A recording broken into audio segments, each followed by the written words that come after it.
coming. My name is Lori Sigurdson. I'm the MLA for Edmonton Riverview. I'm proud to be part of Team Sarah Hoffman and proud to serve as her policy chair on housing.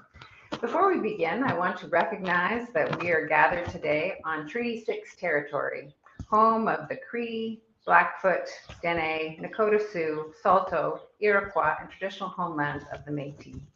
I'm excited that today we are launching Sarah's housing priorities.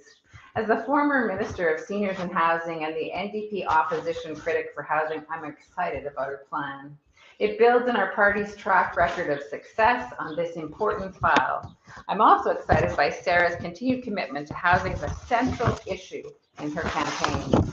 She understands that our party wins when we run on NDP values, and I know that housing is a core issue for so many in our party. When I was minister, we invested $1.2 billion to build, renovate, and modernize affordable housing. We created the first affordable housing strategy in Alberta history. We retrofitted seniors' lodges to make them safer or more comfortable and retrofitted affordable housing units under the Climate Leadership Plan. And we developed a plan that gave tenants better access to support workers to connect them to community services. This was just a start. As the opposition critic for housing, I heard from countless Albertans who were either struggling to pay rent or who were realizing that they no longer could afford a home in their community. We've also seen a growing homelessness population across the province. Daniel Smith and the UCP used the housing crisis as a political football. They turned down federal funding and they criminalized poverty. At the same time, they haven't done enough to provide safe and adequate shelters, bridge housing, and permanent supportive housing for our homeless population. Sarah's plan aims to tackle our housing crisis and provides much needed relief to the countless Alberta families who are struggling to make ends meet. Sarah understands that the key to helping Albertans struggling with our affordability crisis is access to affordable housing. With that, I'll turn the podium to Sarah to share the details of her plan. Thank you. Good morning, everyone. Thank you for joining us. I'm here in a brand new, beautiful affordable housing unit in Edmonton. This is one of the projects that inspired the plan that we're here to release today. And just before I get into the details of the plan, I want to acknowledge that yesterday, Danielle Smith brought in Bill 18, which she called the Provincial Priorities Act. And when I talk to people across this province, and I'm talking to many of them now, even more than I have over the last 9 years, they're telling me that they want real solutions on housing. This bill does nothing to bring new investment into housing. In fact, it has the potential to scare much of it away. Being so headstrong and focused on making sure that we pick fights with Ottawa means that we're not putting the people of Alberta first. I'm deeply concerned by this bill. I am confident that my colleagues in the NDP will put forward a number of amendments to try to make it less damaging. But what we need is to welcome more investment into the province of Alberta to make sure that we put politics out of the decision-making around housing. Housing is a human right, and housing is just one area that this bill is going to be damaging. And of course, education is another area where we often are asking for federal money to help us meet the needs of students, and healthcare as well. So we'll have much more to say, I'm sure, about Bill 18 in the days to come, but I want to start with that right off the top. It's very troubling, and I think works directly against the initiatives that I'm here to talk about today. So a Sarah Hoffman Premier will absolutely repeal Bill 18 if it does get passed. I want to thank Lori for her kind words of introduction, and thank you so much for being our lead on the housing issues for our party in the past and your continued contributions in supporting my leadership campaign in this area right now. I'm Sarah Hoffman, and I'm running to be the next Premier of Alberta, and I'm joined today as well by Mike Devonshire, a board member for a housing management body who is working on affordable housing for many years, and he's here in his personal capacity today to offer his feedback and expertise. We're also gathered in this affordable housing unit that was built by a nonprofit, which I mentioned earlier. And this building has been designed to support a very large family with integrated families, including refugee families, as well as women who might be leaving violence that have many children or other dependents. It's an example of what we can accomplish when we work together. Since the start of this leadership campaign, I've traveled from one end of this province to another, from Fairview to Medicine Hat and back again. And things that I've heard are consistent with our members that Albertans at large, that the cost of living crisis, and particularly the housing crisis, need to be addressed with NDP values. The cost of groceries are going up, gas prices are going up, housing prices are going up, but wages are staying the same and sometimes even going down. The largest financial pressure for these people is housing. So I'm excited to release my housing plan because, like food, water, education, healthcare, adequate housing is a human right. All Albertans deserve a safe, secure, affordable, accessible home. It's essential to human dignity and to well-being. And I recognize the housing crisis in Alberta as a human rights crisis, and it requires urgent action, not a crisis that can be used as a political fight with Ottawa, which is what we're seeing from our current government. Before we get into the details, I want to talk about the values that guide my plan. My parents were teachers, and I grew up in rural Alberta. When they were ready to start a family, well, a few years before they were ready to start a family, they didn't think twice about buying their first home. I was raised in that home, and when it was time to sell the house, they used the wealth to buy another home. That isn't the reality for many Alberta families right now. You might be surprised to learn that 50 years ago, when my parents were newly married, Alberta was seen as a housing leader because of the amount of homes that were being built. Now, after decades of neglect, we're at a crisis point. Rent is too high and home ownership is unimaginable for many. We haven't built enough public and subsidized housing, and housing has increasingly become a way for investors to make money, not a place to live or focus on human rights. So we need to change the financialization of housing. Thousands of Albertans are houseless and tens of thousands are living in marginal or inadequate housing, relying on family or friends or moving frequently. And hundreds of thousands of people are unable to afford their rent and are at risk of losing their homes or their apartments. So we need to build more affordable housing, and we need it to stay affordable. And we can do that while avoiding urban sprawl.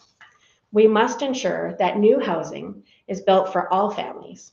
Whether you're young or old, single or living with multiple generations, housing also needs to be energy efficient so that utility bills aren't continuing to go through the roof.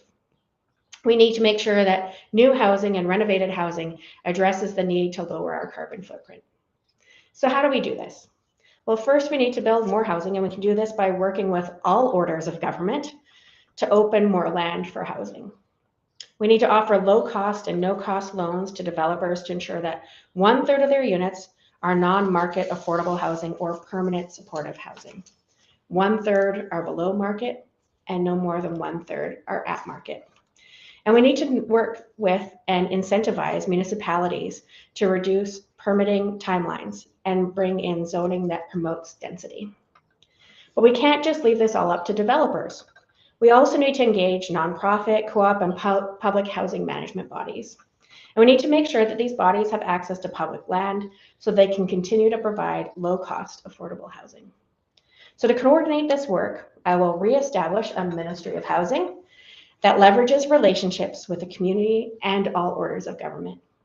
Unlike the UCP, this reinvigorated ministry will work with municipalities and not punish them. We will welcome federal investment, not reject it. We will also instruct my Minister of Housing to push the federal government for more funding for Indigenous housing on reserves, on settlements, and in communities throughout Alberta. We will also advocate for funds from the federal government to support housing for new Canadians.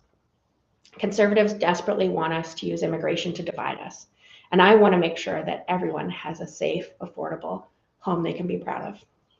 As my Ministry of Housing would also work with our universities and colleges and industry to accelerate innovation on home building and encourage pre-made or modular housing so that we can build more units, do it faster, and do it cheaper than ever before.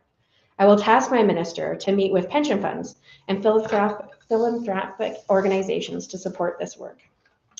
Alberta is large, it's diverse, and I want to make sure that our housing strategy meets all Albertans' needs. So that's why I want to enhance the role of housing management bodies so that we can draw on rural expertise as well as urban.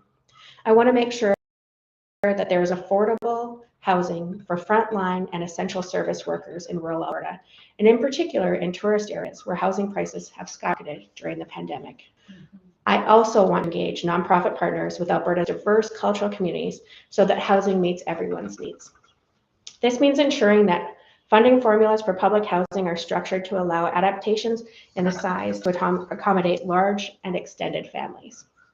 Larger families spend the longest amount of time on the wait list, leading to children frequently changing schools and other negative repercussions for the whole family, even separation. We need to address the complexities of our underhoused population to ensure that we are building more accessible, supportive housing with wraparound services, including mental health supports. We also need to provide immediate relief to renters. That's why part of this plan includes incorporating Janice Irwin's bill on rent control and why I'm incorporating that bill in my housing plan. This means limiting rent increases to 2% per year for the first 2 years and then tying it to inflation for the next 2 years. This is something that we've done before. In fact, Peter Lougheed did it. And I know that some of my opponents won't commit to supporting this bill, but I want Janice and every Alberta NDP member to know that my leadership will be defined by my ambitious vision. I've heard from NDP members and volunteers who were disappointed that our last campaign didn't involve as many bold ideas as they would have liked to see. Well, this housing policy is one of my bold ideas. I'm excited as leader to work with our MLAs, party members, housing advocates from across Alberta to continue to flesh out these principles. And housing will be front and center in my 2027 campaign platform.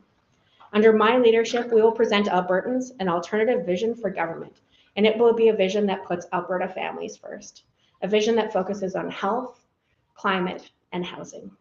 And with that, I want to turn the podium over to Mike, a board member, to share some of his personal thoughts and his own experiences and reflections on my plan. Thank you, Mike. Thanks, Sarah. Well, first of all, folks, I want to thank Sarah for inviting me to participate in the policy development of her plan. It was a real opportunity to begin to bring some of the ideas from housing management bodies across the province to build a policy platform that's going to work for all Albertans. I'm a modern senior, which is a term that we coined, and an active member of the board of directors of a housing management body. I'm excited to be here to endorse Sarah's housing policy. I've had the real pleasure and distinct honor of providing input into this policy that strongly starts out with the overarching statement that access to safe and affordable housing will be a basic human right for all Albertans. You see, housing in Alberta exists on a continuum from shelters and transition housing all the way through to supportive community and affordable housing, and includes market housing as well. This policy recognizes and addresses weaknesses in all areas of that continuum. I've met and had long conversations with our current government, and to say that I've been saddened by those conversations would be an understatement. However, Sarah's bold vision and opportunity to make a difference really brings a lot of hope and a lot of really good thoughts about the future to what's going to happen on this particular file. As someone who's actually lived in affordable housing, which is probably different from most people in this room or most people in government these days, I can tell you what kind of a difference housing like this, and actually this was a home that I lived in the 70s, much like this, makes a difference in people's lives. As a child of a single parent on welfare at the time, having the opportunity to live in safe, affordable housing allowed us to put down roots and provided a real springboard for my mom and for my sister and my brother in terms of achieving the goals that we wanted in our lives. I'm back at the point now where I'm able to give back to our community, and as an advocate for housing in our province and a leader in the industry, I'm really proud to support Sarah's policy and would hope that many people in Alberta and all of our NDP members endorse that policy as well. So thank you so much for your time. Thank you so much for your bold vision. Thank you so much for this wonderful policy. I hope to see it enacted. Thank you. Thank you, Mike. I just closed the door because I think it might be garbage day. That's how real life we are here. Oh, street cleaning day. Excellent. Over to you, Brandon. Thanks so much. And I know we have some reporters on the line, and just want to take this moment to open the floor up to questions for Sarah and the crew on stage. So we'll turn it over to the Zoom, and Chad, just unmute folks. Raise your hand if you have a question, and Chad will unmute you. Okay, Catherine Grukowski, your line is open.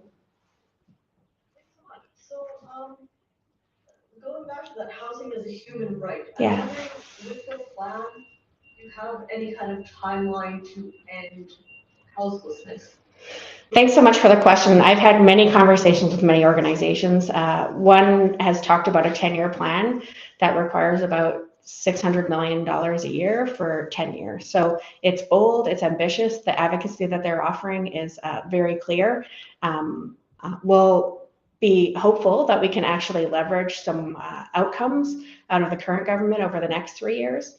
But we'll have to update that again in the upcoming election platform to see where we're at on the number of people who are houseless. And that, of course, that plan that I just mentioned that community organizations are advocating for includes housing around affordable housing and permanent supportive housing and the whole spectrum. So that's not just the unhoused population. But I think we can work much more quickly than 10 years when it comes to those who are living rough or are on the streets. We can't have them live through 10 more winters of minus 40. We can't have them live through summers where the air isn't safe to breathe outside and have them being outside all summer either. So we need to move up very quickly. I'm confident that we can get people into safer accommodations and update the way that we provide emergency housing right now too, to address a number of the concerns that people who refuse to access it have been telling us for years are a problem.